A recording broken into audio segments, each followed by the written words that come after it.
Buenos días. Hoy revisaremos el tema la historia de la farmacología. Para mí este es un tema muy importante porque muchas veces nos limitamos a memorizar hechos, nombres de fármacos, pero no sabemos de dónde viene ese conocimiento que estamos aprendiendo.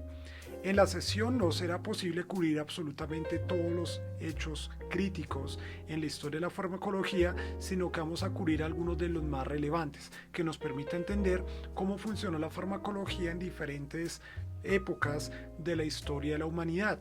Y como un tema integrador, haremos lo posible por utilizar el tema de la historia del dolor. Vamos. Primero, es importante revisar qué es la historia. La historia es una ciencia, es una disciplina que estudia y expone de acuerdo con determinados principios y métodos los acontecimientos y hechos que pertenecen al tiempo pasado y que constituyen el desarrollo de la humanidad. Ese desarrollo de la humanidad va desde sus orígenes hasta el momento presente. Entonces es importante ver que la historia es una ciencia rigurosa y que podemos utilizar los métodos que ha desarrollado para entender el avance de la humanidad en distintos campos. En el día de hoy vamos a ver cómo ha avanzado la humanidad en el campo de la farmacología. Para estudiar la historia de la farmacología, sin embargo, es importante pensar y revisar los siguientes elementos. 1. ¿Qué métodos fueron utilizados para obtener la información? Y revisar que sean métodos precisos. Muchas cosas las sabemos porque inferimos información, pero no necesariamente tenemos certeza. También es importante entender las concepciones acerca de la enfermedad y su tratamiento en el periodo estudiado. Muchas veces con nuestro conocimiento actual podemos juzgar como bárbaros a las personas que practicaron la medicina en siglos anteriores. Sin embargo, debemos intentar colocarnos en los zapatos y entender la realidad en la que vivía y los elementos con los que ellos contaban. Por eso es importante entender el contexto social en que se realizan los descubrimientos o las invenciones. Los grandes avances han sido hechos por personas, por eso también trato de hacer énfasis de mencionar los protagonistas de los principales avances y que ustedes aprendan los nombres o que por lo menos asocien unas caras.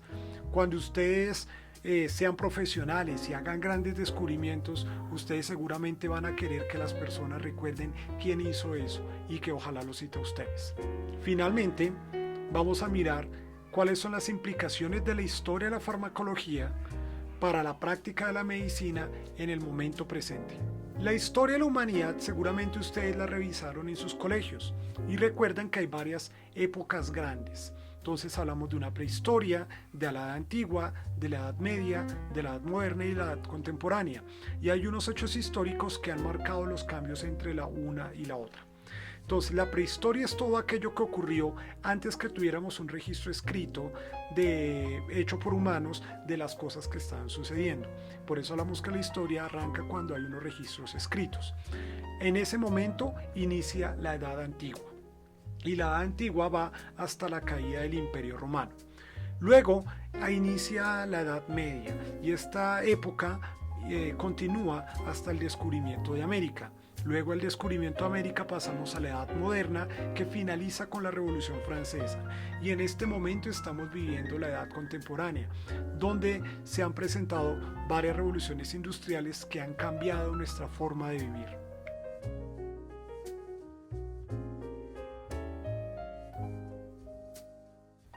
Es difícil conocer con precisión el uso de plantas con propiedades medicinales en la prehistoria.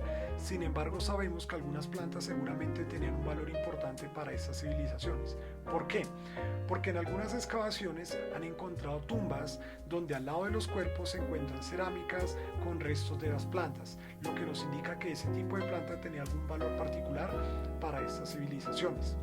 También tenemos registros que nos hacen pensar que estas civilizaciones ya podrían hacer algunos tipos de procedimientos quirúrgicos, obviamente en condiciones rudimentarias. A la izquierda, en esta diapositiva, ven una representación artística de uno de estos procedimientos. En esta gráfica ustedes pueden ver entonces la persona líder de la comunidad, que seguramente era una de las personas mayores, y cómo está practicando un procedimiento en uno de los miembros de la comunidad. Recuerden que en esta época no había anestesia, por lo tanto la única manera de controlar a la persona mientras se le hacía un procedimiento doloroso era utilizar otros miembros de la comunidad para que la mantuvieran inmóvil. Uno de los procedimientos que se hacían eran trepanaciones. no sabemos cuál era el fin de la trepanación. Y a la derecha ustedes pueden ver un cráneo con uno de estos procedimientos. Este cráneo corresponde a una niña. Ustedes pueden ver un orificio en el cráneo y noten los bordes del orificio. Estos bordes son lisos, son bastante regulares. Eso es importante porque nos hace pensar que del momento en que un agente externo produjo el orificio en el cráneo al tiempo de muerte pasaron meses o semanas porque le dieron tiempo al hueso de cicatrizar. Eso nos indica también que estas civilizaciones cuidaban de sus enfermos, porque seguramente una persona después de este procedimiento no iba a poder sobrevivir sin algún tipo de ayuda de su comunidad.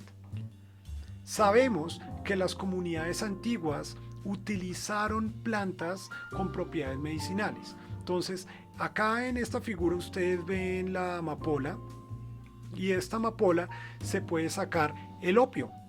La amapola se ha utilizado por miles de años y la mayor parte del tiempo se utilizó para el manejo del dolor. En la antigüedad la amapola se llamaba julgil, la planta de la alegría.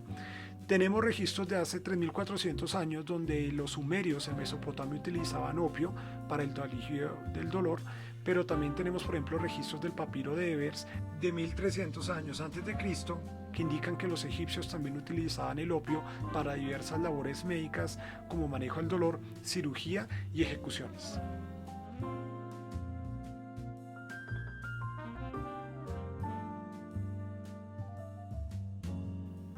Los griegos también utilizaban plantas para el manejo del dolor. Por ejemplo, Hipócrates recomendaba mascar hojas del sauce y hacer un té con su corteza.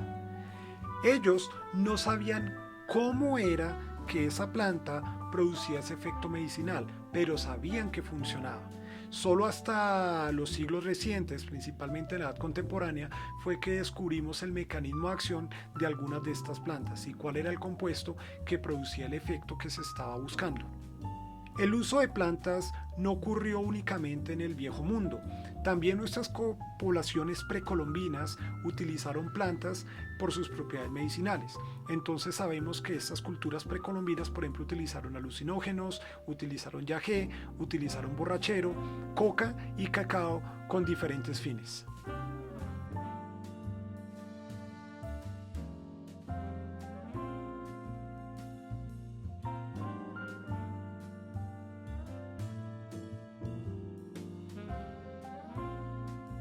Avanzando en la Edad Media, no podemos dejar pasar el nombre de una persona muy importante, quien consideramos que es el padre de la toxicología, y es Paracelso. Paracelso esencialmente nos mostró que cualquier sustancia podía ser tóxica y que la diferencia entre un efecto deseado y un efecto tóxico indeseado no era más que la dosis. Entonces, él proponía que prácticamente cualquier sustancia puede ser tóxica en dosis lo suficientemente altas.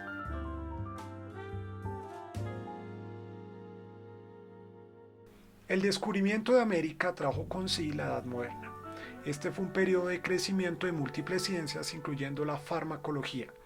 El descubrimiento de América, por ejemplo, permitió ampliar el número de plantas medicinales conocidas.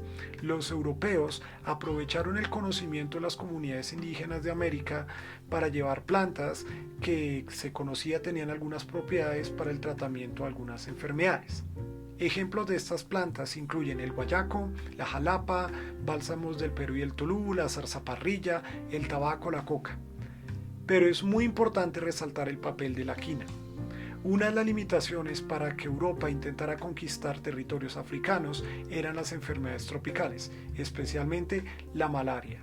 Y la quina era una planta que era utilizada aquí en América para el tratamiento de las fiebres inducidas por malaria. Esto fue muy útil para los europeos y les permitió ampliar su colonización a nuevos territorios en África. También es importante mencionar otras personas. Por ejemplo, Carlos Linneo creó las bases de la taxonomía, esto que nos enseñaban en los colegios que nos permite clasificar, por ejemplo, las formas de vida en distintos reinos, filums, familias, especies. Pero estos conocimientos de taxonomía, o por lo menos la estructura, el conocimiento, también se puede aplicar a la farmacología para categorizar moléculas y fármacos. También en esta época moderna por primera vez se realiza un experimento, lo que podríamos llamar el primer ensayo clínico, donde James Lind realiza un experimento para evaluar la eficiencia del tratamiento para escorbuto a través de cítricos. Moviéndonos hacia la edad contemporánea, tenemos grandes avances en la química que permitieron el avance de la farmacología. Hasta ese momento se sabía que había plantas que tenían propiedades medicinales, pero no se conocía el por qué. Hasta que llegaron personas como este caballero, que es Frederick Serturner. Él fue la primera persona que logra aislar el compuesto activo de una planta medicinal. Su razonamiento también lo llevó a buscar alternativas. Hasta ese momento pensaban que los ácidos o los compuestos de naturaleza ácida eran las que tenían propiedades medicinales, pero él pensó diferente y consideró que de pronto sustancias alcalinas también podían tener propiedades medicinales, y gracias a su intuición logró aislar la morfina como el compuesto activo del opio que era extraído de la amapola. Otras personas en química empezaron también a pensar que de pronto no era necesario que tuviéramos que utilizar las plantas para extraer el fármaco, que tal vez era posible descifrar la estructura química de la molécula que era responsable de la acción de la planta y tratar de sintetizarla en el laboratorio. Entonces, si ustedes recuerdan, les mencioné que el sauce por mucho tiempo fue utilizado para el manejo del dolor. Eventualmente lograron extraer algunos compuestos que eran salicilatos, que eran los responsables de la acción analgésica de estas preparaciones de sauce. Y luego llegaron Charles Gerhardt y Felix Hoffmann y lograron mejorar el proceso de síntesis de estos salicilatos, y de esta manera ya no se tenía que depender de la corteza del sauce, sino que los salicilatos eran producidos en el laboratorio, y lograron sintetizar el ácido acetil salicílico, que es el componente activo de una de las moléculas más conocidas por la humanidad para el manejo del dolor.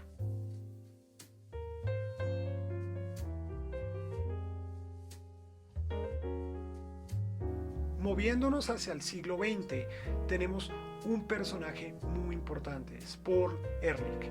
Él es el padre de la terapéutica experimental. Ehrlich postuló que era importante no solamente saber que habían unas sustancias que tenían una acción, sino que era importante conocer dónde actuaba la sustancia y cómo actuaba la sustancia. Él creó el concepto de los magic bullets, de las balas mágicas, queriendo decir que si conocíamos las causas de una enfermedad y conocíamos el mecanismo de acción de las moléculas, podíamos desarrollar terapias específicas para algunos problemas. Y él también por primera vez logró descubrir el Salvarsan como una terapia para una enfermedad infecciosa, en este caso la sífilis. Esto fue muy importante porque recuerden que por mucho tiempo las civilizaciones tuvieron problemas por infecciones. Entonces el descubrimiento de los antibióticos logró llevar a que una de las causas más comunes de enfermedad, que eran estas infecciones, pudieran ser controladas. Construyendo sobre estos principios de Ehrlich, se empezaron a hacer muchas investigaciones para descifrar el mecanismo de acción de las sustancias. Así que retomando nuestra historia acerca del dolor, les presento a este personaje, que es Sir John Vane. Él es una de las personas que empezó a investigar el por qué los salicilatos que tenían relación con esas moléculas que salían de los extractos del sauce eran eficaces para controlar el dolor y la inflamación. Y personas como él lograron determinar que ellos actuaban a través de vías de señalización, en este caso las vías de las prostaglandinas. Acá ustedes pueden ver entonces los nombres que estas moléculas recibían en esta época. Entonces, por ejemplo, aquí tenemos los lipios de la membrana, cómo entonces se convertían en precursores de lo que ahora llamamos el ácido araquidónico, y el ácido araquidónico empezamos a formar distintas moléculas hasta que tenemos las prostaglandinas. Algunas de ellas tienen acciones proinflamatorias, algunas de ellas acciones antiinflamatorias. John Vane logró mostrar que, por ejemplo, la aspirina lo que hacía era bloquear el paso de ácido araquidónico a este endoperóxido, y de esta manera no se sintetizaban las prostaglandinas. Ahora ya con más detalle nosotros conocemos que la aspirina es un inhibidor no selectivo de la ciclooxigenasa tipo 1 y la ciclooxigenasa tipo 2, que es la responsable de convertir el ácido araquidónico en el precursor de varias prostaglandinas, que es la prostaglandina H2. El trabajo de Bain y otras personas los llevó a ser reconocidos por el comité del premio Nobel y ganaron el premio en 1982. El conocimiento de la farmacología ha tenido un crecimiento exponencial en las últimas décadas, un crecimiento muy rápido, y hemos pasado de tener vías de señalización relativamente sencillas a descubrir las múltiples relaciones que hay entre diversos sistemas biológicos.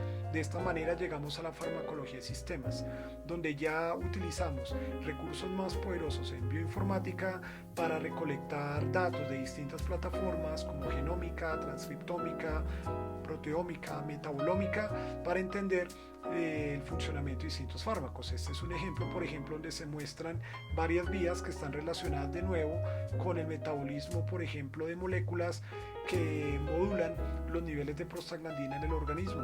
Y aquí, por ejemplo, ustedes ven múltiples moléculas que están en una célula y que tienen que ver con esta regulación. El crecimiento en el conocimiento también hace que nos tengamos que volver más responsables, y a veces la solución para algunos problemas crea otros. Nuestra ciencia, por ejemplo, permitió descubrir estas moléculas que venían del opio y que eran muy eficaces para el manejo del dolor. A partir de este opio, nosotros ahora tenemos los opioides, que son sustancias analgésicas muy eficaces.